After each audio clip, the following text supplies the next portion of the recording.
This is Binghamton Now on News Radio 1290 WNBF Binghamton and WNBF.com. I'm Bob Joseph. This is Wednesday, October 2nd, 2024. The Binghamton Now program begins now. 607-772-1290. Welcome to the big broadcast. We're here till noon, and calls will be accepted. Let's take a call, shall we? Remember, the most important topic today, the vice presidential debate. You can talk about any topic. Some restrictions may apply. Morning, you're on the air. What's your first name? Where are you calling from? This is Paul from West Windsor. Morning. You asked me to call back about the debate, and you asked me if I was going to watch it. And yes, I did. The first hour was tough, and I held it out for the rest of it. Are you there? I am. Okay, so I'll go from the end of what I thought to the beginning. Anyway, at the end, as the camera was running out and they were walking, Norah O'Donnell was walking up in the stage. She gave J.D. Vance a big hug and kiss. I thought that was kind of telling. I guess she liked him. But anyway, going back to the beginning, is both men did a fine job, I thought, as a vice president. J.D. Vance and his experience as a governor is good for him and good for Kamala. I mean, Walz, his experience as governor. But their demeanor is telling. I mean, Walt started out, he was very nervous, and he started taking notes and everything, and he smoothed it out towards the end, and he was very, he talked really too fast. It was almost like he had two 4 or 5 hour energy drinks or something, but he was very articulate, and both of them defended the record of their administrations, Trump's previous administration and the Biden-Harris administration. Both defended them well. But I think that because of leanings towards the Constitution and everything, make America great again. I mean, I believe in nationalism if we have a good government. We have a good government with a Constitution and everything, and I don't think the Biden-Harris administration likes the Constitution as much as the Republicans. So my opinion is it was good to see. It was good to be able to see the candidates, and you got to know who they were. So that's my report. Well, I appreciate that. I appreciate your following through. Thanks for paying close attention to the broadcast. I would like to see another vice presidential debate. Here's what I would like. Another vice presidential debate and another presidential debate over the next 2 or 3 weeks. I was surprised with Walz as a governor talking. I was pleasantly surprised that he did so well, but he was just a little bit too hyped up. And J.D. Vance came across as a presidential candidate almost, and he's not running for president, but he was very calm and a very great debater. And Norah McDonald gave him a big hug and kiss, so she must like him. Yeah, we know who she likes. Hey, thank you for your call. I appreciate it. Okay, thanks. It's 9:15. And now we'll see what other viewers might think about the debate televised by CBS from the Broadcast Center, no less. It's one of the rare times that Norah O'Donnell has been at the CBS Broadcast Center. For some reason, when she was offered the job of anchor of evening news, apparently the stipulation was, yeah, I'll take the job if you move the broadcast to D.C. They never should have done it. Fortunately, after Norah O'Donnell leaves in a few weeks and the new improved CBS Evening News hits the airwaves, it'll be back at Broadcast Center in Manhattan. That's where it should be.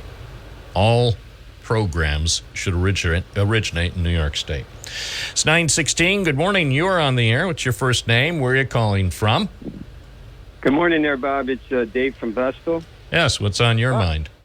Hey, the debate, Bob. You know, I actually enjoyed it. And by the way, Norah O'Donnell didn't go up there and give him a kiss. Those were their wives at the end, Bob. That way, he thought that was Norah. It wasn't. The wives came up, and Norah wouldn't go up and kiss and hug J.D. Vance. Well, maybe she didn't, but she probably wanted to. Well, you'd have to ask her that, Bob. But you know what? Holy substance, Bob. We had substance. We had civility. I liked it. More of that. More of that. We need more. And who was the winner? Yes, it was good. I thought it was good. Right. And who was the best candidate on the debate? Well, I told you before that Vance has, out of all four candidates, he has definitely the highest IQ, and he showed it. So yeah, you had to give him the edge, Bob. Walsh he did not make a fool of himself. I thought he held it pretty good. But you got to give the edge to Vance. He just, well, you could tell. What do you think? Who would you give the edge to? Oh, nobody cares what I think. No, we only call you 100 times a day. Yeah, we but like to hear what you anytime I express my opinion, people get upset with me. Well, comes with the territory, but we still like to hear it. Well, thank you. Hey, have a good day. Okay, thanks for weighing in. 9:18, we're talking about the big debate, Vance and Walz spar on live TV and radio and the internet. People were able to watch across the United States and around the world. 9:18, good morning. You're on the air. What's your first name? Where are you calling from? Hey, good morning, Bob. This is Vinny. Yeah, what's up? So what do you think? Who won? I think what we saw last night was J.D. Vance is focused on 2028. There was way too many things. A couple things that he's not even like Trump. And what he said about Trump, he still believes. You can tell. When they talked about abortion and all that, he would say, listen, I wish my party would just try to explain it better. He's talking about Trump. Trump's never said. He's talking about Trump. This is your nominee for 2028 Republican Party, not Trump Party, Republican Party. This is your guy. He is looking at 2028. I truly believe it because those two agree on quite a bit of things that I know Trump wouldn't have agreed with. It was a good debate. The last caller, they did. They were very vice presidential, I guess you should say. Waltz, that's him. That's how he is. And, the passion. I mean, that's the way he's always been. Since she got him in this race, since Harris picked him, that's how he is. And that's just how he was last night. And I was fine with it. I don't think there was a clear winner. I think it was good. They had a, back and forth. They really didn't get into the mud that much. But I really think that J.D. Vance was like, look, I'm different than this guy. I'm the vice president, going to be with Trump, but I'm not like him. We disagree, but I'm not going to go through it here. I'll just blame the Republican Party. But I truly believe no, those things that he said about Donald Trump in the past, he still believes them. He still believes them.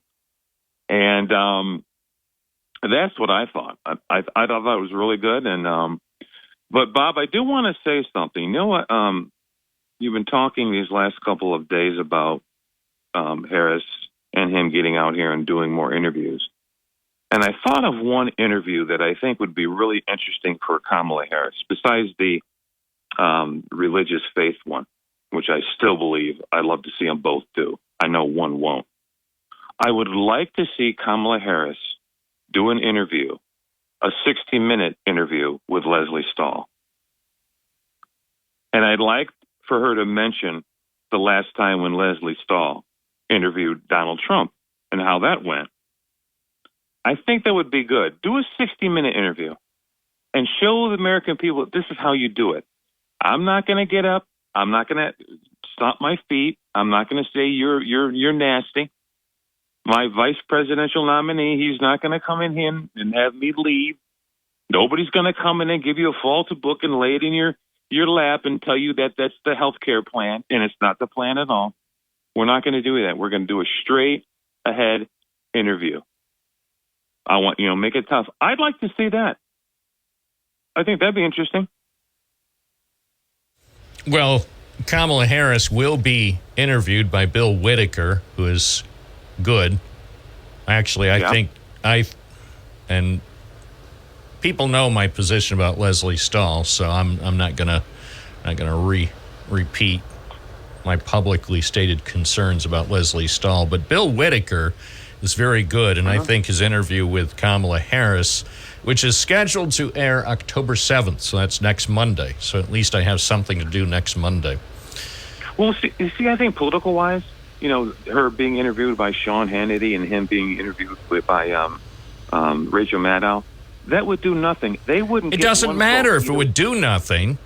Well, no, I'm not looking for anything to be done except for proof that each candidate can handle it. No, I didn't say if the candidates agree to be interviewed by someone who is clearly supporting their opponent that it means anything of note will happen. All it means is simply that we can see the candidates demonstrate that they want the job. If you want the job, be interviewed by a person who's at the outset is going to be challenging to you. It's not that tough. Hey, Bob, handle it.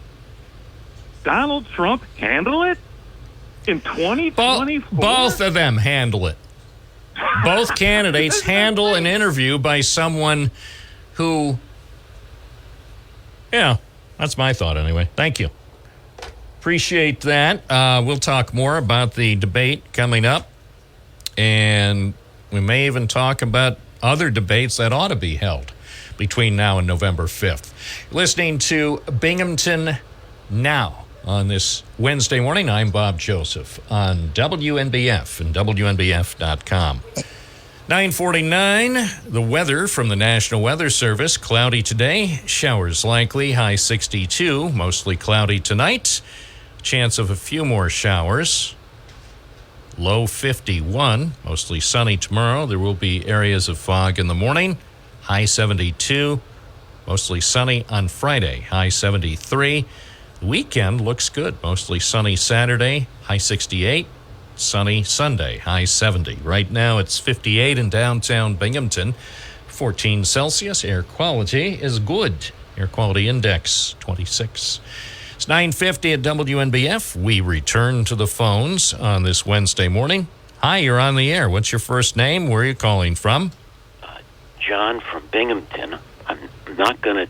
I can't imagine a more boring endeavor, inconsequential than a debate between two vice presidential candidates. So nothing on that for you, Bob. But I'd like to eulogize someone who passed on in February, Gary Sharp, the U.S. Attorney Federal Judge, but more importantly, a local prosecutor. And, crime was overtaking the city. It's had many different waves of it, but one of it was unionized racketeering and the Hells Angels. They were both reaching the peak here. And Gary Sharp took care of business. And, you won't get a guy like that anymore. And he was tenacious, fearless, And, who knows where the community would have been without him. And, these people are he was a real guy. I had an experience with him where I called the U.S. Attorney's office at 8:30 at night, right? I wanted to pass some information, just seeing if anybody was there. And lo and behold, Gary Sharp picks up the phone. And I said to him, are you the janitor? And he got the gag, and I went on to relay some information to him. But, there's many things that were going on in Binghamton that time. You may remember the football pools and things of that nature. Hundreds of thousands of dollars when it was illegal, the NCAA basketball pools with officers of the court going into the bar, betting their brains out. So I just like to mention him. I thought he was a nice fella and a good chap, and certainly had the physical health until the end. And he, we don't get people like that every day. Well, I appreciate your mentioning that, and I don't know that I ever met him. I had a few phone conversations with him, and I think I also recall one time calling the office after hours as a reporter thinking, well, here goes nothing, because whatever. I don't know if it was after 5 or whatever. Could have been after 6. A lot of times I was, back in those days, frequently working evenings. So I know one time I called the office expecting to get some kind of recording or whatever, and it was a surprise one time when Gary Sharp answered the phone. Thing about, of course, people in his position, they had to use extreme discretion when they talked to reporters. So sadly, I don't think I ever had any really long conversations. I mean, mostly were just things that he could say that were publicly on the record. Just an interesting tidbit. Gary went to Cortland High School, and I don't know if he ever ran for a class president, because Ronnie James Dio was the class president for 3 years running. So yeah, I see. I see that he graduated from Cortland High School in 1965, and then he and Lorraine were married the following year.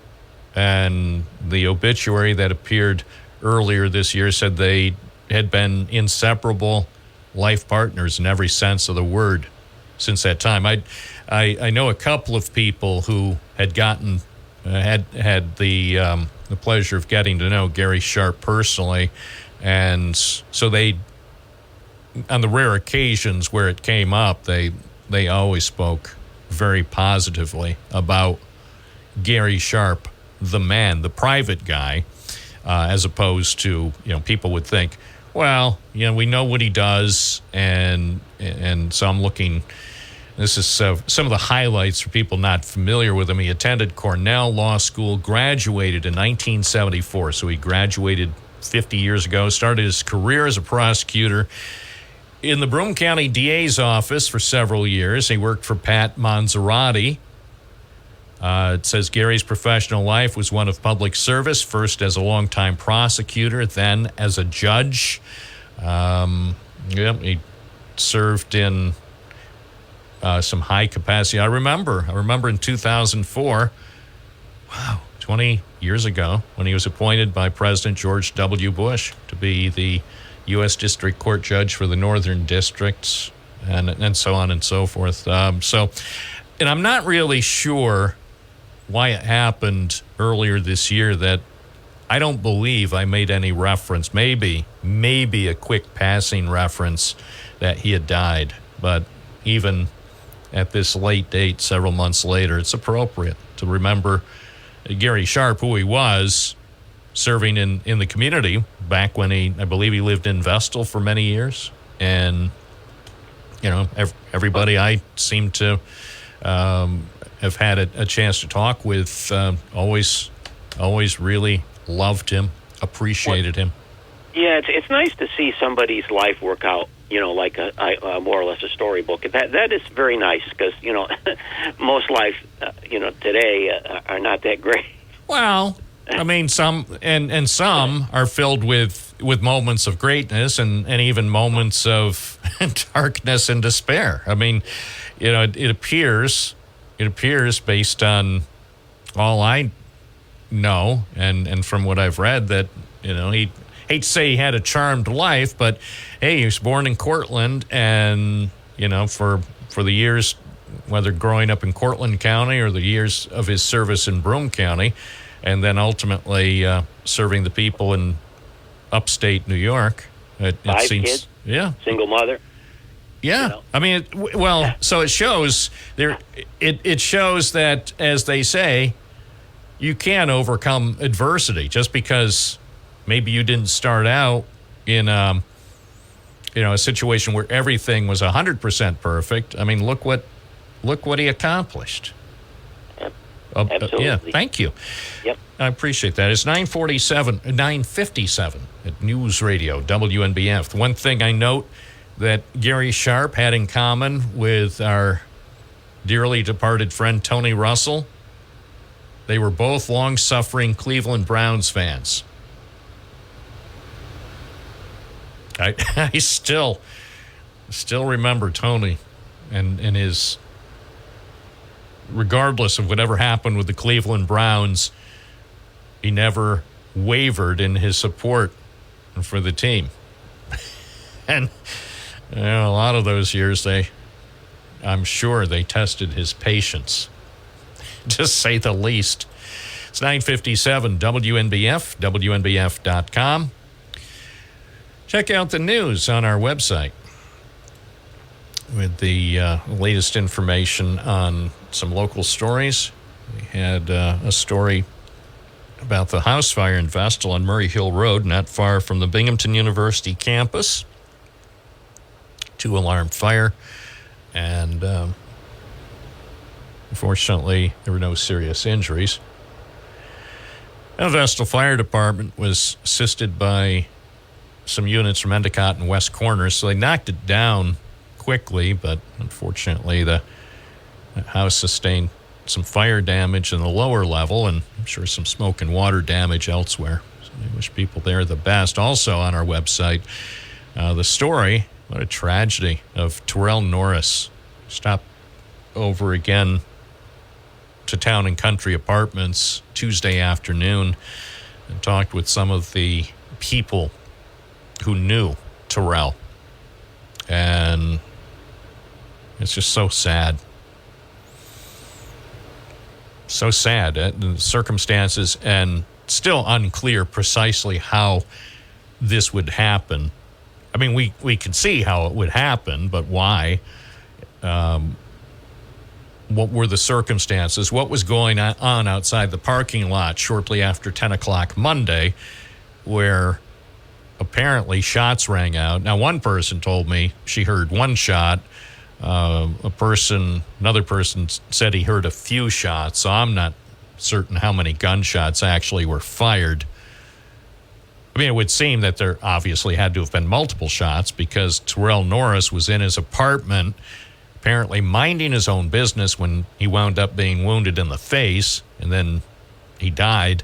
And then a 21-year-old man was wounded, had a leg or ankle wound or something, heel. They found him over on Liberty Street, so he'll be okay.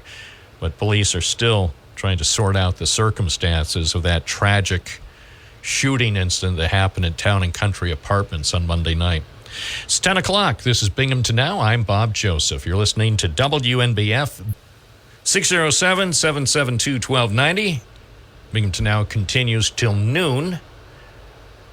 Dan Bongino will be on from noon to 3. Sean Hannity from 3 to 6. Mark Levin from 6 to 9. Always something to think about with News Radio WNBF, WNBF.com. We are here for you. We're serving the community. WNBF has been part of Binghamton, an important part of Binghamton, for nearly a century. And I am really pleased to be part of the WNBF team. Team dedicated to serving you with the information that's important for you and your family. So the SWAT team was out Tuesday. And usually if you see the SWAT team out, you think that it's got to be somebody. Something, a big, bad situation. You figure, well, maybe it's somebody notorious. Maybe somebody who's in the United States illegally after being suspected of killing nearly 24 people in his home country. And then you think, well, this is going to be really, really bad. And fortunately, we have the law enforcement resources to deal with a person of that background, person who might be in the U.S. illegally, maybe here for the last couple of months. Nobody knows that he's living on East Franklin Street or wherever. So anyway, the SWAT team is out yesterday afternoon, and you think it's got to be maybe somebody else from Peru. Who knows? No, they were looking for a 17-year-old girl. And it just goes to show, I'm shaking my head. Good thing it's not TV, because people would say, Bob, stop shaking your head. You look really sad and disappointed when you shake your head like that. But I am. I'm shaking my head because they have to put out the SWAT team to take a 17-year-old Binghamton girl into custody. A 17-year-old Binghamton girl wanted for attempted murder in connection with the Binghamton shooting. The police say she was tracked to locations on Floral Avenue, conveniently located between Main Street and Grand Boulevard, and Chelsea Square in the First Ward. So SWAT was deployed, executing a search warrant at Floral Avenue and then moving on to the First Ward at Chelsea Square. So they took the 17-year-old girl into custody. Her name is being withheld. Details of the shooting haven't been released, at least not to me. She was turned over to BPD to be processed on an attempted murder charge. So think about this. If you know a 17-year-old, a girl or a boy, you know someone who's 17, and just close your eyes and imagine if she or he winds up being charged with attempted murder. Can you imagine that? I don't know many 17-year-olds at this time, but I think about those I have known over the years. I mean, nephews, niece, whatever. Other teenagers, I'm thinking, I can't imagine any 17-year-old that I've ever known being charged with attempted murder. What is going on? I don't know. I was talking with a couple of people about this since yesterday. People are, well, I guess it just goes to show our society. Yeah, it does, but and I'm not one of those who will tell you that everything that's going on today is worse than it's ever been. I try to keep things in complete context. I think you have to keep things in context. Because there have been bad things that have happened in this community from its inception. So I'm not going to say people today and criminals today are worse than they ever have been. But I will say, I will say we've got some big problems. It doesn't seem to me that we're making a whole lot of progress.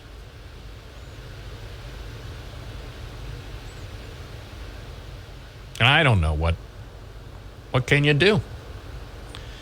What can you do about crime, shootings, stabbings, assaults, property crime, and so on, involving people of all ages? You know, from 8 to 108, you've got a certain small percentage of people who wind up getting into the system, and too often people who wind up in the system don't get out alive, and they cause a lot of grief in the meantime. So maybe at some point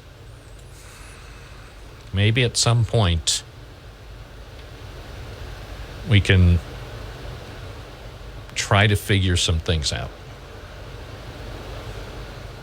607-772-1290. And we'll keep you posted, by the way, on what else police have to say about that case. We'll keep you posted, of course, on some of the other shooting investigations. As I've pointed out, the police, regardless of whether it's a case in Binghamton or Vestal or Johnson City or Endicott or wherever, the police appreciate people who actually will call forward or come forward with some information. A lot of these cases become extremely difficult to investigate when people are afraid to tell what they know, to let the investigators know what they saw. But if you know, get in touch with them. In the long run, it's going to be in everyone's best interest to try to stem some of the violence. It's 10:18 at WNBF. Good morning. You're on the air. What's your first name? Where are you calling from? June from Endwell. Morning. Hi, how are you? Good. How are you? Good. I laughed when Paul called in this morning because I saw the same thing. And I thought, why would a reporter hug a candidate? So then I watched it to the end, and I saw that was J.D. Vance's wife that he hugged. And Walsh's wife was up there too. But you know what I think I saw, and I hope somebody can prove me wrong, that Walsh shook his wife's hand. I don't know if that was real or not, but somebody probably will be able to correct me on that. But didn't they hug too? By the way, I saw after the debate ended, and I saw, first of all, I was pleased to see that both at the start of the debate and afterwards, both candidates treated each other with respect, and I felt the same way. Yeah, Mm-hmm. that to me, I would say the American public and even the American political process was a big winner in that debate last night, because after so many years of, maybe it's fueled by talk radio or fueled by cable opinion shows or the internet, it just seems that we have a hard time showing respect with those with whom we disagree. And here we are, the two guys who would be vice president starting January 20th, at least for purposes during the TV broadcast, they acted as though they might have been old buddies who hadn't seen each other in a while. Right. No, I thought it was excellent, and I kind of chuckled to myself when I shut the TV off. Those two would make a good ticket together. They would. They would. I would vote. Here's the thing. I would vote for that, and people will say, "Oh, Bob, give me a break." I would vote for that ticket, regardless of who was on top of the ticket and who was the vice presidential candidate. I think these two could make a good team.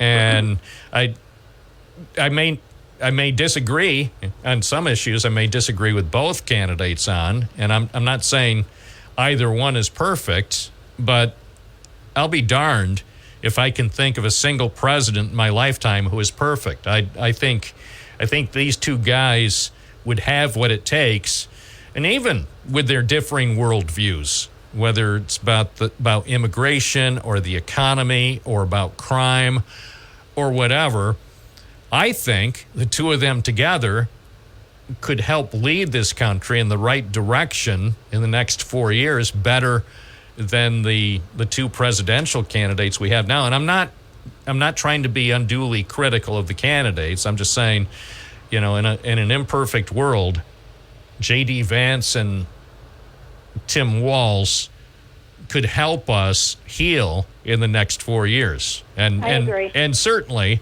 it's a guarantee, say if that happened, and of course it will not happen, but say even if it happened, there would be partisan disputes and bickering, and Congress would probably have more situations where we're on the brink of shutting down the government again. Unfortunately, I think that's a given, but I think we could make a lot of progress in the next 4 years with those two. I agree. I can't believe it. I'm agreeing with you, Bob. And one thing. Well, and a lot of people, by the way, Joan, a lot of people probably are saying the same thing. Like, Bob, did you drink something? Did you take something you weren't supposed to take this morning without the doctor's guidance? But I know I also have some friends who would say, Bob, are you crazy to say something like that? I'm not crazy. In fact, it's the first time I have thought about it. I hadn't considered it before this moment, but in large part because of how the debate went and how seeing two people that most of us know little about interact in a way that was almost pleasant, I thought it gave me more hope for the next decade for both parties, for Republicans and Democrats. Exactly. And while we're on politics, let me just ask your listeners, be very careful about Prop 1. If you don't know what it means, if you just think it's Equal Rights Amendment, read it a little bit further. I'm not going to get into it today. There's too much to it. I don't feel that they're doing us a favor the way they've presented it. And, if you don't understand it, don't vote yes. If you understand it and you know yes or no, then it's up to you. So that's all I got to say today. Thank you. Thank you. It's 1024 WNBF, WNBF.com. Bob Joseph with you on Binghamton Now, 92.1 FM, 1290 AM, streaming at WNBF.com. It's Binghamton Now. Yes. Yes. Weather forecast for those who missed it the first time. It's looking better. It's not necessarily a bright and zany for the next few days, but the weekend is looking nice. Cloudy today, showers likely, 62. Mostly cloudy tonight, a chance of showers, 57. Then there will be areas of fog early tomorrow morning. Otherwise, tomorrow mostly sunny, 72. Friday, sunny, 73. And the weekend, mostly sunny Saturday, 68. Sunny Sunday, 70. Right now in downtown Binghamton, it's 58, 14 Celsius. Here at News Radio, WNBF, WNBF.com.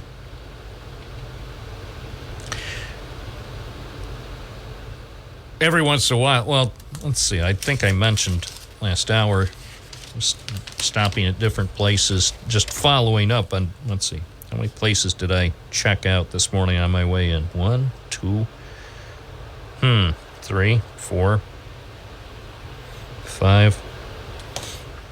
So 5 different places. Now, that doesn't mean I'm going to do 5 different stories, but 5 potential stories. One is definitely a story that we're reporting on today at WNBF.com because something was going on, and I had heard about this. In fact, we had talked about it on the program. a couple of months ago. And so I said, well, I haven't been over there since we first talked about it, but I understand now something is finally happening.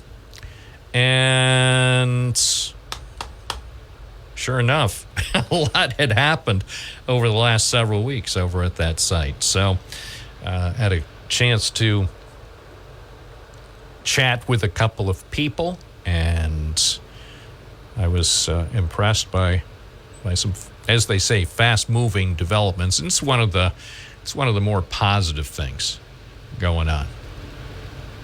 So we'll talk about, or we'll have a story about that on our website coming up. So 60 Minutes claims to have a habit of interviewing presidential candidates. I guess they've been doing it, they claim, for decades, extending invitations. So I knew that they were planning next Monday, October 7th, they were planning to do a presidential election special. And the plan, as previously announced, would have interviews with the Democratic and Republican candidates. So apparently Kamala Harris will be interviewed, but for some reason Donald Trump has canceled. So I don't understand. I mean, I really don't understand why one of the presidential candidates would back out of an invitation to be on America's most popular news magazine. You would think that each candidate would want their time so they could state their case to the people about a month before the election. But apparently it's not likely to happen. 10:31 at WNBF. Good morning. You're on the air. What's your first name? Where are you calling from? This was one of the vice presidential debate observers, Matt Ryan. All right. So what were your observations? You know, there's no doubt that the candidate for the Democrats, Walz, seemed a little nervous. But he, I think in the beginning especially, and the Tiananmen Square answer wasn't not great. If I was him, I would have said, how many. He was very close to that situation. He had been to China a bunch of times. So young people wasn't the upshot that he lied about it? Isn't that the truth that he lied? How many people went to Woodstock? Here's what I would have said. My answer would have been, look, people like to be around important, and it was a very important time, and he was really studying China at the time and learning about the culture, and he made a mistake. He lied about it, no doubt. He said he lied about it. But he didn't say that in as many words. He danced around it. And to me... and that's why I'm saying that was one of his weaknesses, no doubt. Yeah, no, he should have said, how many people went to Woodstock? How many people said they went to Woodstock? Okay. That was a missed opportunity. He could have said, he could say truthfully, everyone, and this is a true statement, everyone lies. Everyone. Right. And I lied about that. I'm sorry that I did it, and I will strive to be truthful in all my public statements going forward. But then he could have put it in context. It's like, everybody wants to be part of history. I know so many people that said they went to Woodstock that didn't go to Woodstock. And they did a poll about that. We know how many people were at Woodstock, and like 20 times more people say they went to Woodstock. So anyway, that was one of clear weaknesses. But what I saw was that this guy, the Republican, J.D., whatever, James, he's very proficient at being a chameleon, because he cleaned himself up. Within 1 week's time, he went from the ugliness of what he was spreading about Springfield, Ohio, to trying to be what they call Midwest nice. And if what I think is that's going to backfire him. And I think CNN or somebody did a poll right after. I know you don't like polls that much, but showed that a huge turn in favorability for Walz after the debate. And the guy's very well educated. He's well spoken, a lot more well spoken than Trump, but at the end, it was telling, and Walz did a lot better towards the end. He says he refused to answer the question if he supported the peaceful transfer of power, and also said, did Donald Trump lose the 2020 election? And he could say, J.D. Vance could say to that was, I want to talk about the future. He can't admit what the guy at the top of the ticket is saying. And here's why. It's not the only reason, but a primary reason was, if J.D. Vance answered that question truthfully and went on the air on every news channel almost every news channel in the world, and actually said publicly what we all know to be true about the 2020 election, then he would have had to face his wrath on Truth Social all night. And then probably, I hate to say this, but if J.D. Vance said in response to that question, yes, Donald Trump lost the election, period, full stop. The problem is, with tensions the way they are, his life might be in jeopardy. That's true. Yeah. So I'm not saying he shouldn't have told the truth there. I'm saying he did what any smart thinking individual would do who values his safety and the safety of his family. So I actually, yes, that was an opportunity for J.D. Vance actually to lay the groundwork, the start of a successful, potentially 2028 presidential campaign by breaking away from, no, I'm serious, by breaking away from the people who persist in saying that Donald Trump didn't lose the election.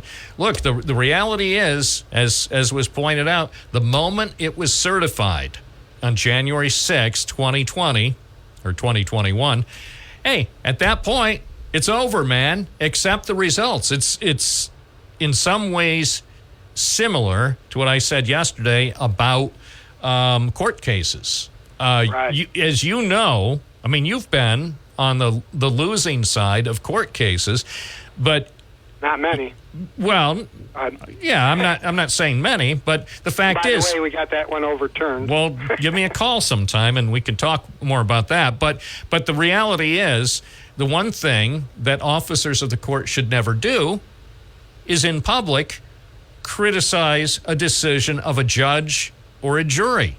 What you say is, I'm disappointed. I'm disappointed in the verdict, or I'm disappointed with the judge's motion. And if there is the ability to appeal, we're considering an appeal of that. But you don't say, you don't criticize in public a judge or the jury or even the process. You have to choose your words very carefully. And also in this case, look, I understand the disappointment. I haven't been a winner all my life. So when you lose, you say, right, hey, I lost that one, but now we move forward to the next. Right. And just a couple other points about the debate, since we're talking about that. His climate change answer was so nonsensical, if you know anything about climate change.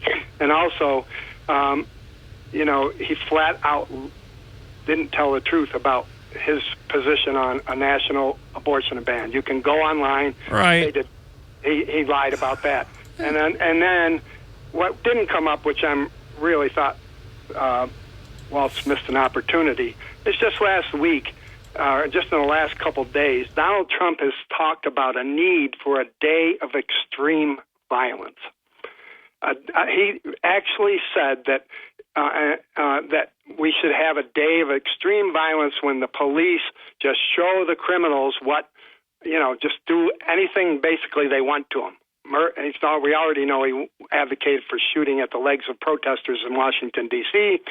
And I just hope this guy is unhinged. He keeps proving it every day, and he actually called for a day of extreme violence. Well, I can't support that. Appreciate your thoughts. The reality is, anybody at any level whether it's a presidential candidate or somebody who calls this program and advocates for violence, I must respectfully disagree. Forcefully, but respectfully. If you're a presidential candidate or a caller and you think violence is the solution, I'll listen while you try to explain that, but you're not going to convince me. Violence is never the solution. It's not the solution to any part of our political process. It's not the solution to having a conversation about any topic. Violence will only take any problem and just make it worse. Nobody is going to win when you resort to violence, whether it's in a political debate or debating what toppings to get on the pizza tonight. Agree to disagree. 1040. WNBF, good morning. You're on the air. What's your first name? Where are you calling from? Hi, my name is Vic, and I'm calling from the Forks. Okay.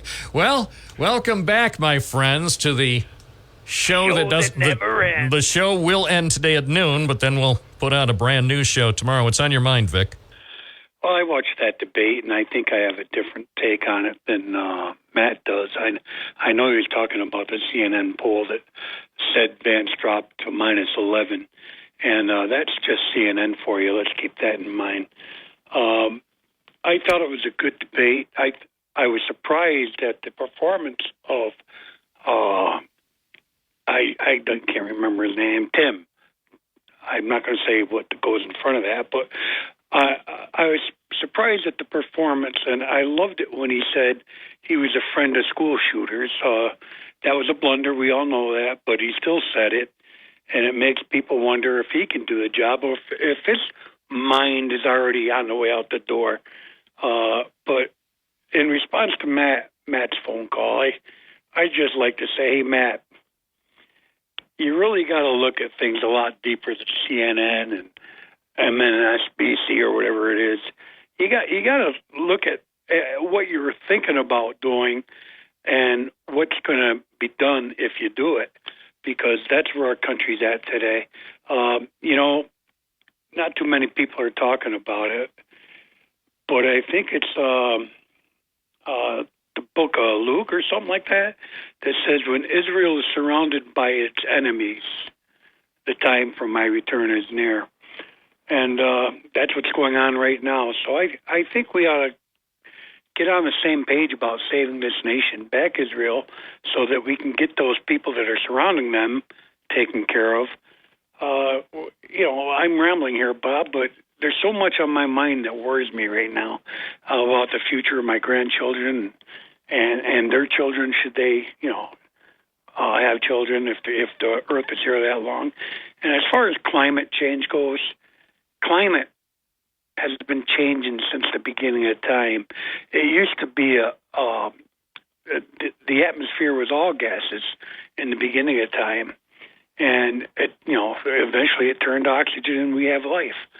That doesn't mean I believe in the Big Bang Theory, but or that other word they like to use, evolution. I believe in the Creator, and I think a lot of people do too.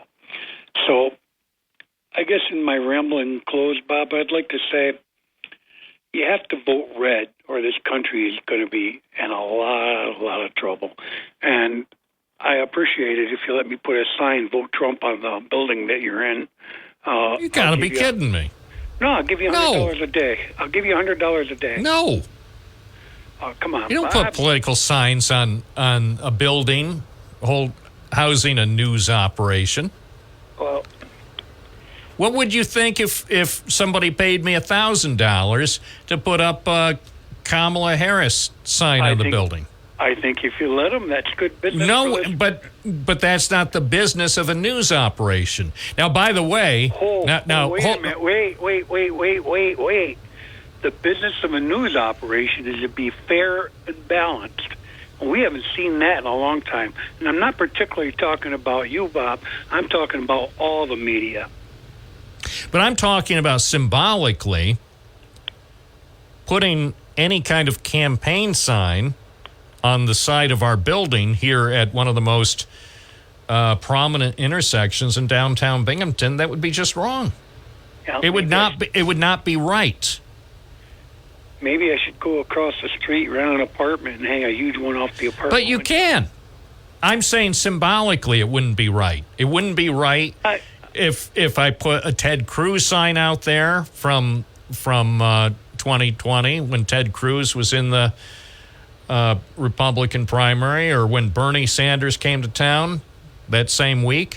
It's not right for news organizations to have. I mean, so what? On our WNBF news vehicle, we sell out space to the highest bidder. If someone gives us $500, that we put a Trump bumper sticker, or if we get $1,000, we put a Harris bumper sticker on our news vehicle.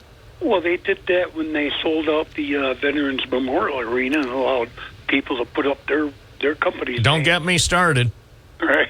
And again, that's a county decision. That's not a news organization. I mean, the truth now about naming rights when it comes to public, well, even private venues. I mean, here's another thing, though, about our building to clarify, because say, for example, if a sign of any supporting any candidate or any cause actually winds up on our building, it's not because I have any control over it. Obviously, I don't control this building, and WNBF doesn't own this building. So if the person who owns the building wants to put up a huge Trump banner, he could.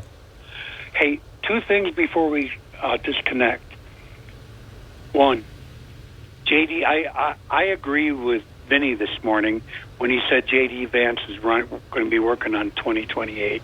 I think he would be a great pick for the presidential candidate, and I think Trump knew that. And because they have similar beliefs, I think that's the long-term goal. The other thing is, I did agree with Vinny, and I don't want you to have a heart attack. It's the first time ever. Wait a second. Pause. I think we have a phone problem. Repeat what you just said, because I think what you said got scrambled somehow. Maybe it's because of that Verizon problem. Repeat what you said, because it didn't come over clearly. I think I may have misheard what you said. I agree with Vinny. Everybody should vote Trump.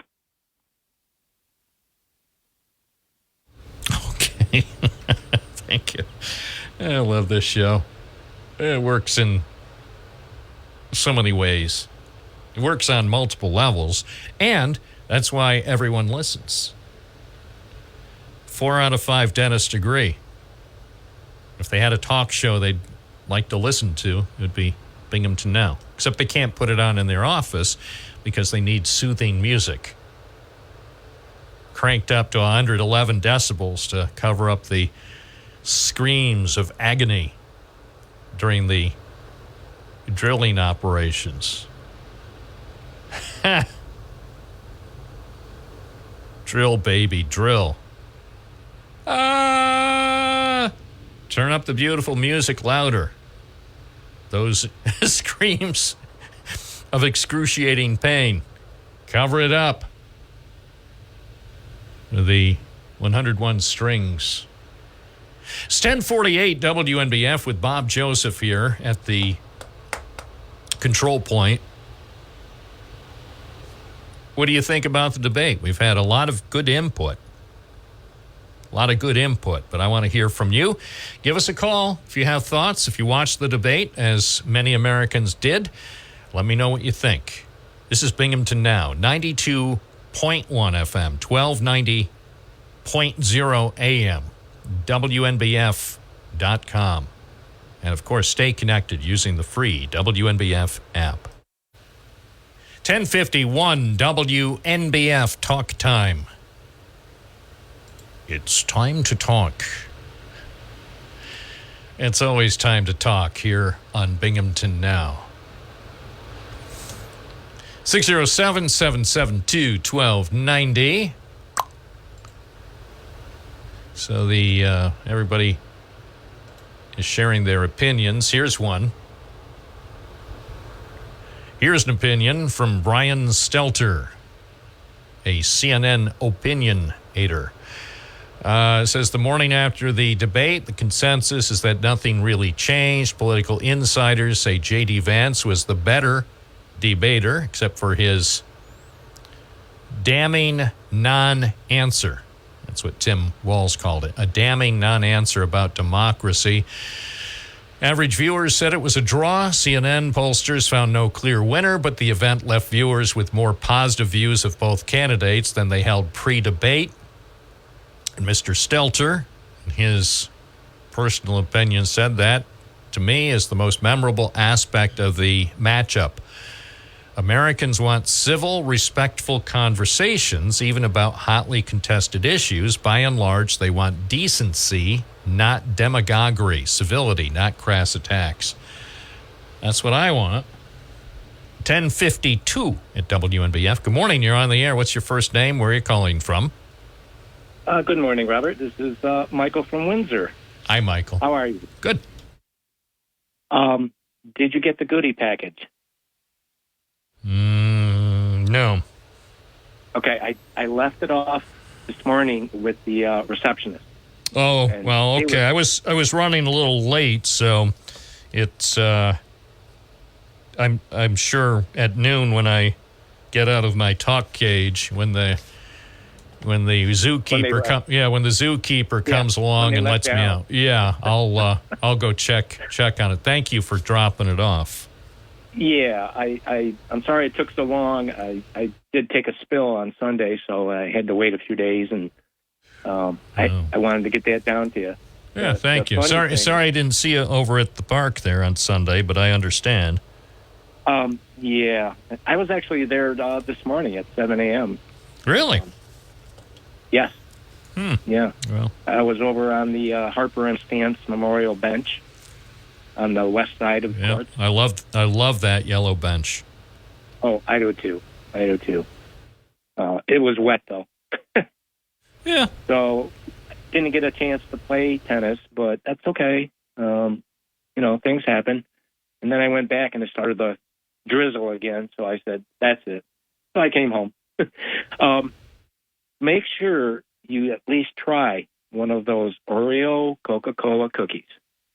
Yeah, I might. The receptionist, you have to.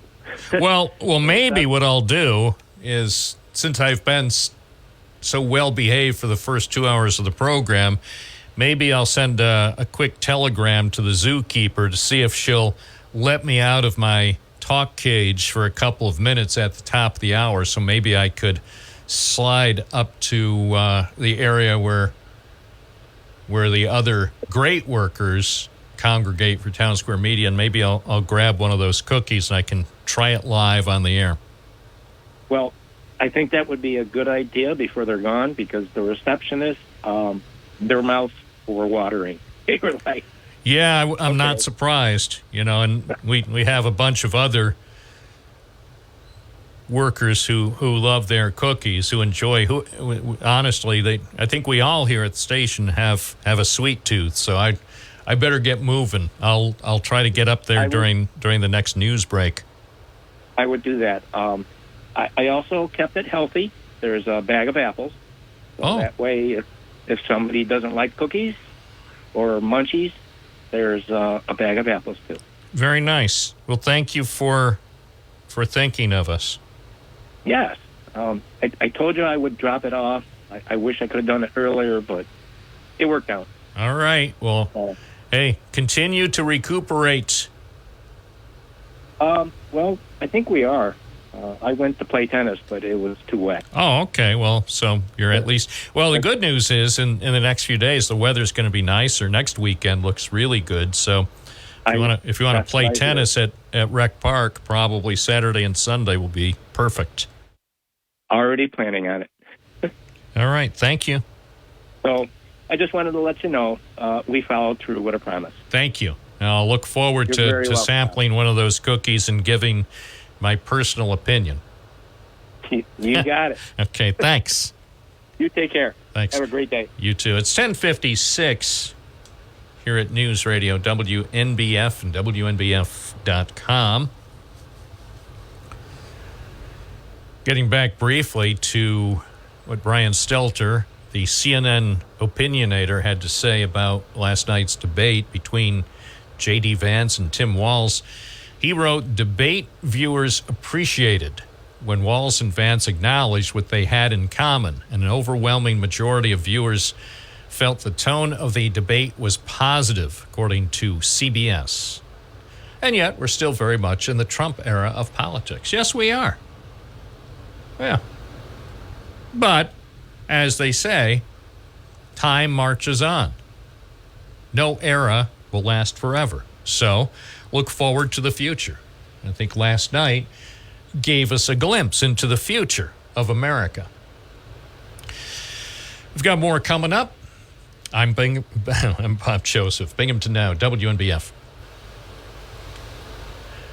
And you can talk if you feel so compelled. If you are like the majority of listeners, you'll just continue to listen and soak in the information and the conversations and all the opinions. But if you want to enter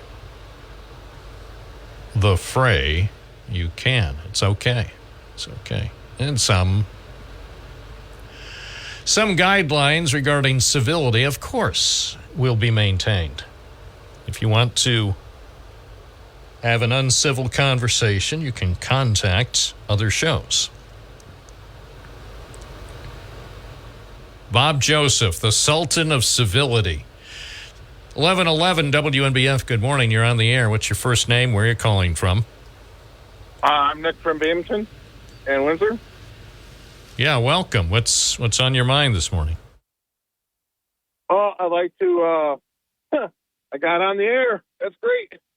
I'd like to say about Ely Park Golf Course, and I have Mr. Smith up there as the pro, and I'd like to see about having an interview with him. I talked to him about it, and he said he would love to talk to you about Ely Park and what it's doing now up there at the golf course. He said he would come on the program and talk with me? Yes, if you call Ely Park and hit number 3, he will kindly like to talk to you anytime you can set up an interview with him. I will call him. I will make arrangements. I mean, that's it's always a good indication when someone is willing to come on the program without having to be cajoled or come on. It's in the public interest. Plus, you'll be able to tell your story. You have something to be proud of, and usually, I have to say, when I invite people on, I would say about 99% of the time, people say, yeah, when can I be there? Or, when can I call in? So I will contact him. I will, as they say in the media, reach out to him this afternoon. Oh, Brad would love that because he's doing an awesome job up there. And what they're doing up there for Binghamton and that golf course is marvelous. So I thank you very much for letting me say something. Well, thank you for the idea. It's been a few years since I've been up there. I really appreciated the last time I was up at Ely Park Golf Course, and I'm trying to remember. I'm drawing a blank at who gave me a wonderful tour. I mean, he spent a lot of time showing me around and pointing out different aspects, different features, and some of the history. And I remember thinking that was really, really fun. So I will contact Mr. Smith and make arrangements to have him on the program. Oh, that's great. They got a beautiful new deck there, and it's a beautiful view, and I'm sure you're going to really enjoy it. So have a nice day, Bob, and thank you. Thank you. 1114 at WNBF. Good morning. You're on the air. What's your first name? Where are you calling from? Hey, good morning, Bob. It's DJ from Binghamton. How's it going? Great. What's up? Oh, I have my apple today. Today's Rosh Hashanah. So we got the slab of salmon out. Apple for lunch, salmon for later. Maybe drizzle a little bit of honey on it just to see who asks. What are you guys doing? I'm doing well. Hey, if Aviva Friedman or any of her friends are listening, I want to do like a Hanukkah coming up this the end of this year. So, I'm not biologically Jewish, but I do all the holidays, especially the ones that our people over there in Israel celebrated. So anyone can call me or hit me up on Facebook, and there's a few of them, Bob. Hanukkah, today's Rosh Hashanah coming up. I don't know if you know when Yom Kippur is, but or Yom Kippur, depending on what part of Israel you're from. The Bereans are 5.5 miles from Jerusalem, so that's where I'm going to be hanging out at. All right. Well, that's a good thing. Where do you want to go in your life, Bob, besides Ukraine? Do you want to go to Ukraine? I want to go to the South Pole. I want to go to the McMurdo Research Station. I'm serious, but it takes forever to get there. I think it takes, I don't know if it takes 26 hours of flying. I mean, maybe not 26 hours. I'm sure it would be fun, but, A, where am I going to get that kind of money? And B, B, they won't even probably let me there. I wish I could. Have you ever been there? McMurdo Station? No. I would wait until Sinterklaas flies over in the wintertime. I want to go. You know who I have to call? I just punched it up. I have to call the people that run McMurdo Station. I'll just tell them I work at Binghamton Station, and so maybe they'll say, oh, if you work at Binghamton Station, then you can come to McMurdo Station. Sure, where it's the same thing, except their station is at the South Pole. Our station is in Parlor City. So I heard around the time when we saw my mother off to Colorado at the Lackawanna train station, where the 45 restaurant is, that Sinterklaas got stuck on that Marconi Tower. Like he kind of just hung out on it for a while. Did you ever hear about that, Bob? Yeah, I did. It was terrible. I think it was on the front page of the Daily Blower. That was in the 60s. Well, there goes our phone again. Obviously, I think there's something big going on with the phone system. Don't tell anyone, but we had that Verizon outage the other day, and remember how secretive they were? Not telling us how many phones were affected, not telling us what happened, not telling us what they would do to prevent it from happening again. I personally think in America today, there are all the indicators of a big problem with our phone system, but you didn't hear it from me. Hi, it's 11:17. Good morning. You're on the air. What's your first name? Where are you calling from? Yeah, you're probably not going to believe this either, Bob, but I also agree with Vinny. So there's got to be something wrong with Verizon. Got to be. Yeah, well, life is strange. The only thing I know about life is it's strange. How are things in Owego? What's going on in Owego today? No complaints yet, but it's still early in the morning. Oh, don't worry. Don't worry. I know people. If there's no complaint by 11:18, they'll certainly have one by the end of the day. There's always something. Well, once I get out and about after your show's over, I'll keep you posted. All right, you let me know. I'm your best contact in Owego. I can promise you that. So that debate yesterday, I was actually very impressed, and it's not what I expected.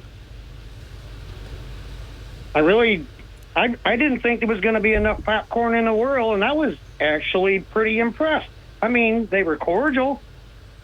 They were civilized. Right. I was just hoping there would have been more issues, so I do agree with you. I think another debate would be in order, but where are the main issues? They were dancing in the dark for the most part. So I just thought of something. Here's my great idea of the day. I should get a sounder. Remember, Rush used to have a sounder. Da-da-da-da-da-da-da-da-da-da. Great idea of the day. It's the best I can do. Da-da-da-da-da-da. Thank you. That's you knew what I was referencing. So the great idea of the day. I'm going to start doing this. Hold on. Better make a note of it or else I'll forget. Great idea of the day. May not be every day. It may not be every day, but occasionally I'll come up with the great idea of the day. And my great idea of the day is for all the candidates. That means Donald Trump, J.D. Vance, Kamala Harris, and Tim Walz, all of them. You put them in the, what do they call it what's the thing that John Bones Jones runs? The Pentagon, where John Bones Jones drives his Mercedes to see. No, it's not a Mercedes. What is it? A Bentley. John Bones Jones is driving his Bentley around the Pentagon. So you put all these candidates into the Bentley that John Bones Jones just bought from Bentley's R Us, and you get them in the back. You turn up the heat, and you just lock the doors, and John Bones Jones is driving them around aimlessly in the Pentagon, and for 2 hours, all they do is talk about the issues. There are no moderator. Well, okay, the moderator is John Bones Jones. So he's in the driver's seat, driving the Bentley, his 2025 Bentley, fresh off the line. And so you've got Trump and Vance and Harris and Walz, and they're all in the back area of the John Bones Jones 2025 Bentley. In every 10 minutes, he cranks up the temperature by 1 degree. So by the end of the 2 hours, the temperature inside is up to about 98.1. And you know what? You just might have a good selling point here. Can you imagine in the center of the Pentagon, they put in the octagon and film it there? Yes, and put the candidates there, lock them in for 3 hours, put in about 20 cameras, make it seem like it's Walmart. So, not 20 cameras. If it's Walmart, 20,000 cameras. So you've got every angle covered. And each candidate also has a GoPro cam and one of those body-worn cameras that they get. BPD could loan them out 4 body cams. So you've got the director would be able to choose from up to 25,000 different shots live from inside the Pentagon. And the only moderator is John Bones Jones. And I'll tell you what, if anybody chooses to sass back at John Bones Jones, well, they better watch it. I was going to say, what are you going to do, Big Gun? As they say, you give John Bones Jones any guff during this live, unedited, no rules, baby. And you put it on pay-per-view. Charge $100, and the money goes to all the proceeds, not a portion of the proceeds, all the proceeds go to the Joseph Foundation. Hey, by the way, Bob, I still have my radio voice skills, so if you need someone to come in and do some intros and you're I can do it. Okay. Well, free of charge. All right. So anyway, I think now obviously that is the best idea you'll hear all day, and it's also the one we can be pretty certain is never going to be acted on. But I think that's a wonderful idea. Well, the thought was nice. Let's put it that way. It's a very nice thought. One of the nicest. Have a great day, Bob. Stay out of trouble. Jesse. So look, think of the list of people just in that 2-minute call that I got angry with me. Of course, goes without saying, Tim Walz, Kamala Harris, J.D. Vance, Donald Trump, but worst of all, and you don't want him angry at you, but now he is, John Bones Jones. So all 5 of them, trust me, now those 5 people, they don't agree on anything, except they do agree that Bob Joseph comes up with the best ideas. But they're angry because they didn't come up with it. Oh, my. It's 11:24 WNBF. Good morning. You're on the air. What's your first name? Where are you calling from? Martin from Binghamton. Hey, Martin. Hey, good morning. Morning. Yeah, I had doctor appointments the last 2 days, so I would have called in. Like when Matt was talking about some things that he said over the weekend, but he didn't mention this, that he was grappling straws, and he goes, I think Harris is mentally ill, and she's been that way since birth. Well, what's that say about the stable genius that just got trounced in the debate? he just got trounced by someone who's mentally ill.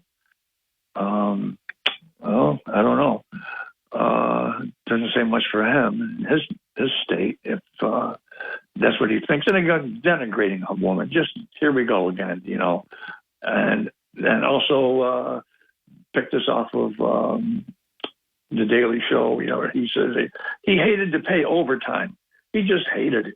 He says I would let them all go and just start over. Well, any business person hates to pay overtime. Overtime is the bane of the existence of the workplace. I'm convinced that except for labor unions, I'm convinced that there would never be any overtime pay for anyone, because nobody who runs a business wants to ever pay overtime. So what's wrong with that? I mean, that's I didn't hear Donald Trump say that. But if he actually said that he wouldn't pay overtime, well, that means he secured nearly 100% of the vote for people who run businesses. Now, personally, do I believe in overtime pay? Yeah, but I'm not running a business, so, it doesn't make any difference. If I was running a business, well, of course, I would be different. I would be a benevolent owner of a business, and I would not only pay overtime, I'd pay triple overtime. Because I believe workers deserve to be respected. But it's a moot point. It's a moot point because I'll never own a business. Yeah, they do. What kind of morale is that? The new people coming. I know. How much you're going to get out of those people? I know. Also, I've been watching the Weather Channel. I have it on right now, watching it, and then also reading this morning's paper. Many weren't ready for Helene's impact, and centering on Asheville and Chimney Rock and Lake Lure and these people. I mean, my God, these aerial shots and everything, it looks like the eighth wonder of the world. And, and for him to say that this is a hoax, I mean, he owes an apology to these people. I mean, my God, this is just like Vic said, he mentioned about, I don't know about climate change, and then he scored about the Bible. Well, if you know the Bible, what's to say that they gave us free will? Okay, we're human beings on this planet. We have free will to investigate things, to see to study our environment. And now we know that with every degree that the planet warms, the water warms up, and that gives the storms tenfold. And boom, I mean, look at the caption for this. And Asheville is many weren't ready for this Helene's impact. And watching it now, I mean, there's like 4 different shots of this. Oh my God, Asheville, North Carolina is just devastated. And about the debate last night, there were several things, but it come down in the end where he would acknowledge who won the 2020 election. And I remember you saying that seems to be your number one prerequisite, that you need to acknowledge that it was lost. And we need to start over and just to acknowledge that. Yeah, that's if a candidate will not accept the results of a previous election, then I believe he or she ought to be automatically disqualified. Sorry, because here's the problem. Here's the biggest problem. He appears to be setting the stage for something even worse than January 6th. Now, I hope it's not true, but it seems to me he and some of his supporters, I'll say only a few of his supporters, are working desperately to turn this year's election into a debacle that'll make what happened after the 2020 election look like a Saturday school picnic. So, I don't have the stomach to deal with another election debacle. And I put this out there. I'm not directing it only at the Republican Party or only at Donald Trump. I'm directing it also at the Democratic Party and Kamala Harris. Under no circumstances, no matter how the election goes, do we have to be subjected, the American people, We should not be subjected to the same chaos that followed the November 2020 election. This country doesn't need it. The country doesn't want it. The country will survive even if it happens, even if it's worse.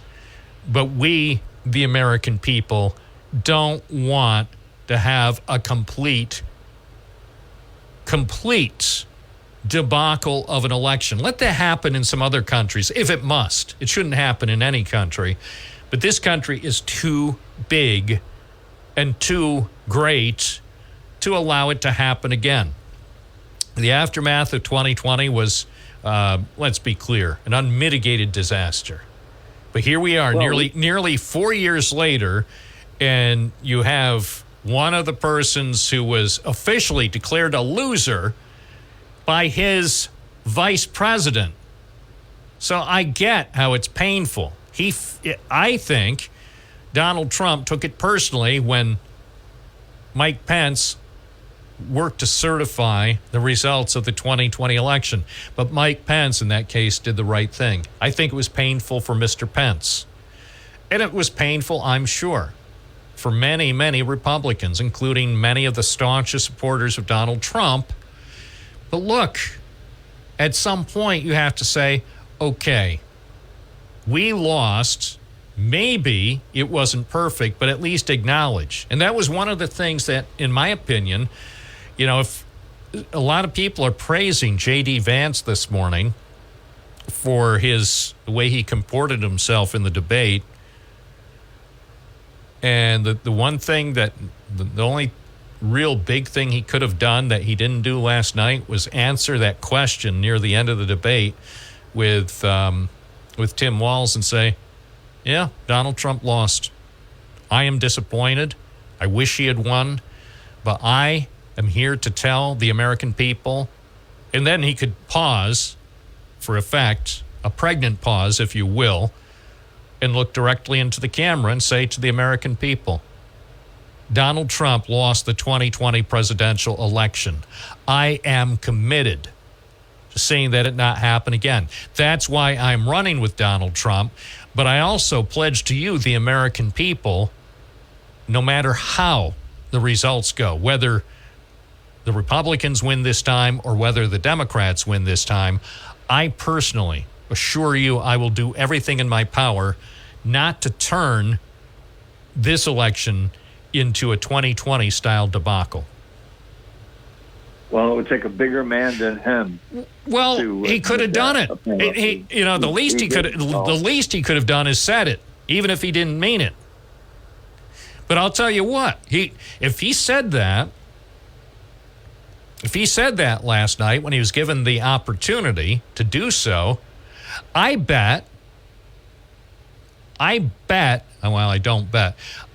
think there would be a reasonable chance that alone, to show that at least one of the people on the Republican ticket can accept defeat and also supports a smooth transition and understands how our democracy works even when it doesn't go your way.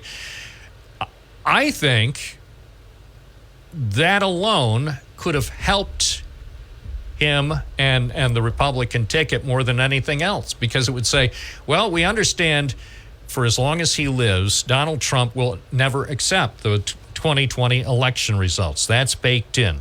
We understand. And even if he said at this point, if Donald Trump called in and said, yeah, Bob, I've been listening to the show. Man, it's a good show. And the other thing I wanted to say, well, you still have a couple of minutes left. After all this time, I've decided to tell you exclusively, I now accept the results of the election. We would know he was just doing that in a desperate bid to get votes. But at least if J.D. Vance had said that last night, that he accepted the results, he understood that Donald Trump lost, and that he personally, as a member of this year's Republican ticket, was committed to do everything he can to win fair and square. But if it didn't go his way, at least he would accept the verdict of the American people. That would have been. Now, I know you're saying, but Bob, like you just said, he's not man enough to do it. Well, maybe no. politician is. But can you imagine the headlines this morning? Yes, that would have been nice, but yeah, I know. You have to be powering through the president. But you don't have to. Here's the thing, and some people are saying this morning, that they thought based on the responses that J.D. Vance gave during the debate, plus his overall demeanor, and even his conciliatory tone, even the many points during the debate where J.D. Vance and Tim Walz, not only did they show civility, but indicated that they are in general agreement with each other on a few things. Look, would you ever expect Donald Trump to say to Kamala Harris in a debate or any other situation, I think I agree with you on that, or even part of that? It's not in his DNA. Now, having said that, I don't think it's in Kamala Harris's DNA to ever say that about Donald Trump, but still, it would be nice. And again, even if it's performance art, even if they're acting, to hear them say it just once, especially after everything we've been through over the last decade, it would be nice. Yeah, but hey, Bob, on a better note, that caller talking about inviting you up to Ely Park, I would certainly take that up because, as a native first warder and going up there for some 60 years and tobogganing and everything. I'm going to get in touch. I'll get in touch with Brad Smith. 2 weeks when the foliage is better, and then walk along cart path number 1, and then right before you get to that observation deck, boom, right to the right, to the west, it just opens up. It's a great panoramic view. And then you get to the observation deck overlooking the city, and then you can walk in all different directions, and then in a couple of weeks the foliage will be much more alluring and pretty, and I would advocate that. Anybody, and you know what, you can walk your dogs up there. It's there's a sign right there that you have them on a leash, and you pick up your debris, and it's a nice spot. So I would certainly take that up, Bob. I think you would. You get some beautiful pictures too. Like in a couple of weeks when the foliage gets a little bit better. I mean, you can go whenever you want, but I would advocate that, and then for the public also, because it belongs to the city of Binghamton. That'll always belong to the city of Binghamton and its taxpayers. I will get in touch with Mr. Smith. Yep. Have a good one, Bob. Thank you. Thanks, Martin. 11:37. This is Bob Joseph. Yes, they lock me in my talk cage every morning from 9 to noon. But then, because of my excellent performance on the program, every day the zookeeper will let me out at about 12:01 p.m. And then I roam freely, reporting around the Triple Cities, looking for the stories in all the right places. This is Bob Joseph, Binghamton Now, WNBF. So we go back to the phones on this busy Wednesday morning. Tom in Endwell, good morning. You're on the air. Good morning, Bob. I was just listening to that last caller, and you guys are, talking about, not accepting the election. Why is it every time this conversation comes up, you don't ever press them about 2016? I mean, our politicians tried to overturn that election with the whole Russia collusion, with the dossier that they knew was a lie. When has Hillary ever came out and accepted the win? But it's just crazy to me that the Democrats want to hear an apology from one party, but not from the other party. What difference at this point does it make?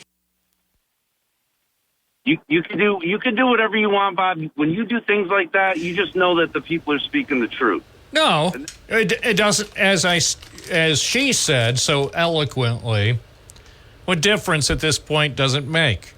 It's 2016. Hillary Clinton isn't running for president. One of the people who's running for president is the guy who said it will be wild. Well, I don't want anything wild to happen after this year's election. So that's the main thing. So if both candidates do not announce before November 5th that they'll accept the results of this year's election and won't cause their supporters to show up in Washington after the election to run wild. If they both announce that, then I'll say they're qualified to be president. But if one or both the candidates is unable or unwilling to say that they're not going to accept the results of the election, and they're not going to say things like show up in Washington in January, will be wild.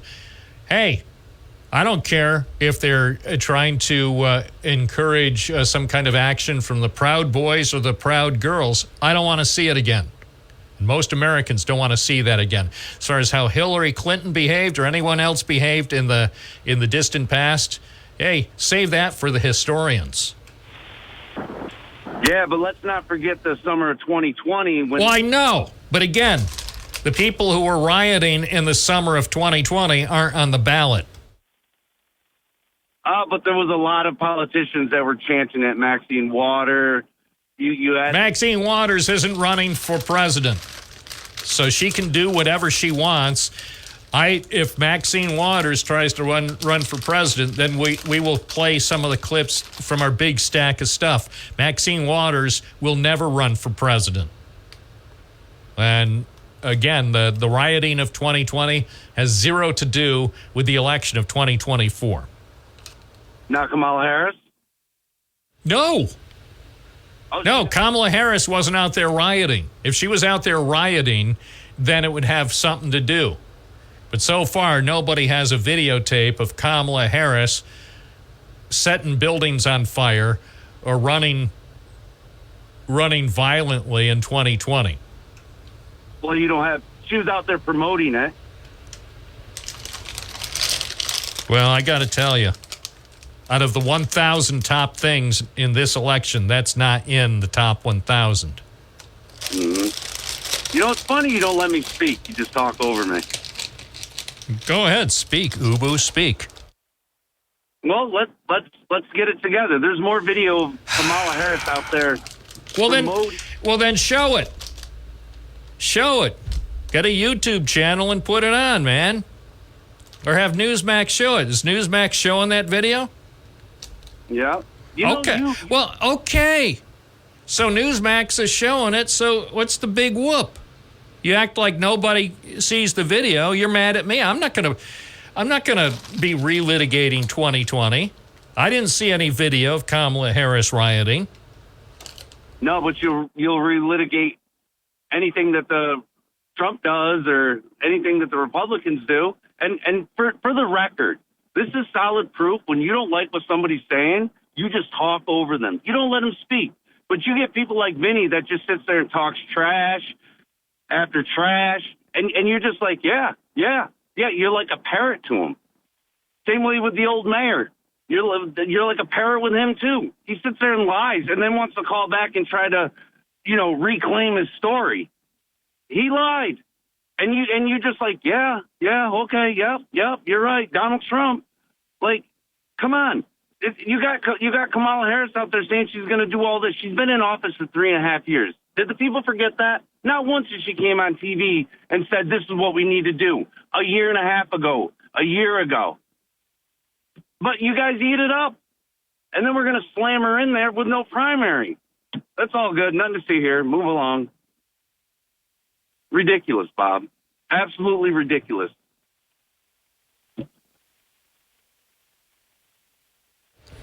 Well, you're entitled to your opinion. Well, you know what? You know what's funny is you always have an opinion on Donald Trump, Fox News, but you don't ever put the facts out to your listeners. You don't ever do that. That's why you're here. Everybody who hasn't been suspended gets a chance to call in and express their opinion. That's why you're on. But all you do is talk over the people that have facts to put up. And as climate change, we have a minuscule of data on the weather. And you're jumping on climate change? How long has this earth been here? And these guys think they have it nailed down, so we're going to start building battery power that we're using fuel machines to dig it up out of the earth. And we got some of the cleanest air in America, but other countries that have.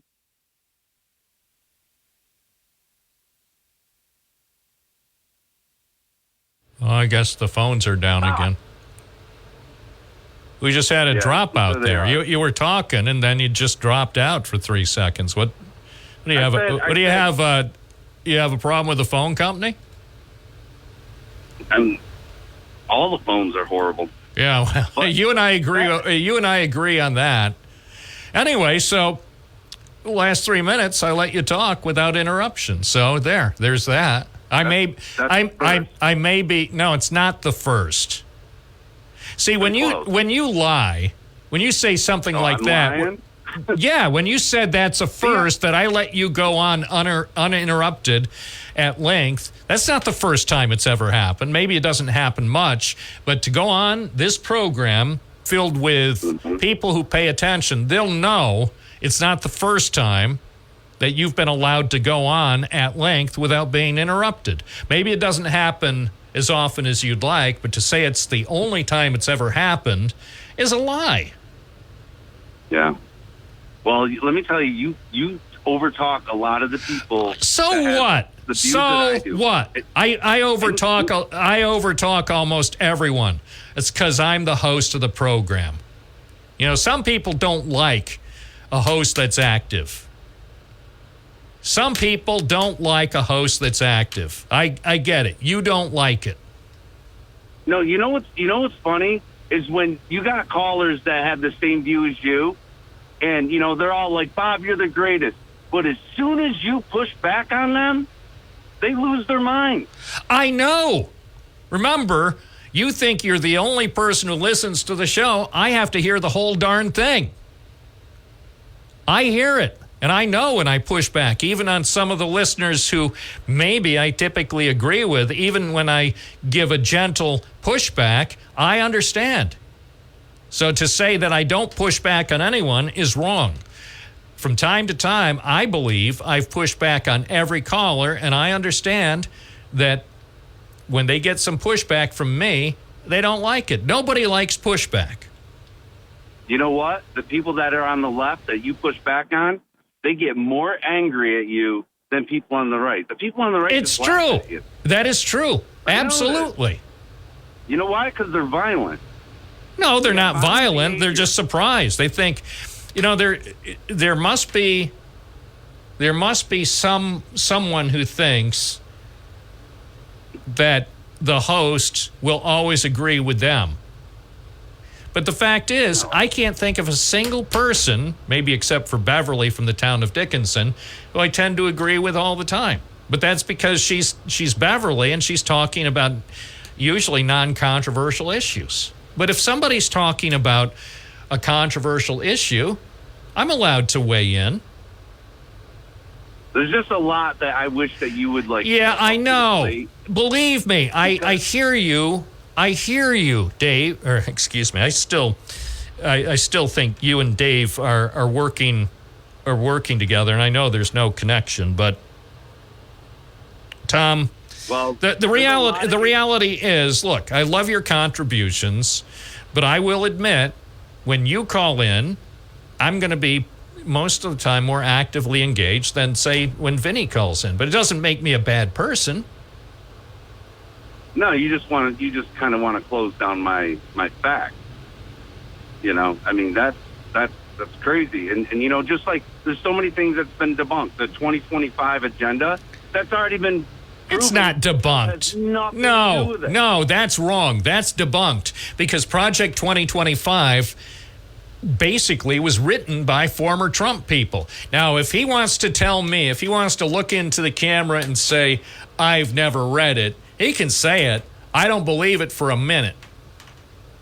I've never read it. Well, come on. It was written by people who support him and people he knows quite well. And for him to say with a straight face he hasn't read it and he doesn't support what's in it, right? I'll just say it strains credulity. Anyway, thank you for your call. I mean, I love having some conversations with people, but, it's just a conversation. But that's why we do it every day. Live and local. Binghamton Now with Bob Joseph, a conversationalist. Some say the art of conversation is dead. I say, not yet. You're listening to WNBF, 92.1 FM, 1290 AM, streaming at WNBF.com. As we return to the busy phones, John in Binghamton. Good morning. You're on the air. This is a real person, John from Binghamton, calling to say to Bob, there you go again, Bob. You just told the caller a couple of minutes ago that the riots of 2020 had nothing to do with the 2024 election. And that is so untrue because the candidate for vice president sat and watched and let the smoke come in his window so he could smell the burning and the carnage and the devastation. That has everything to do with the 2024 election. Also, the 2016 election has a lot to do with the 2024 election, where people sat back and said, let's resist. And somebody didn't agree with the election and never, ever owned up to that. I wonder who that was.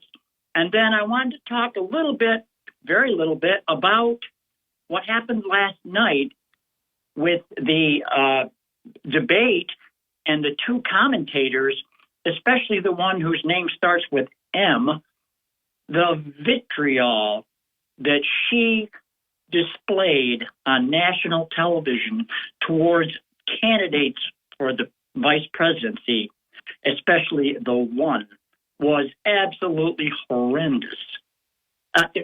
Also, do you think she ought to be fired? What broadcasting came to? Yeah, so should she be fired? Give all the vitriol you want. All right, should she be fired? Absolutely. All right, thanks. Margaret Brennan should be fired. Well, all right. Well, here's the moment we've all been waiting for. It's let's get the time right. 11:56, October 2nd, and now is the time to sample a cookie that they claim is flavored like a popular cola with popping candy. So let's enjoy this sandwich cookie. Top layer is the traditional brown, and bottom is the untraditional red. All right. Oh, it's popping. It's popping good.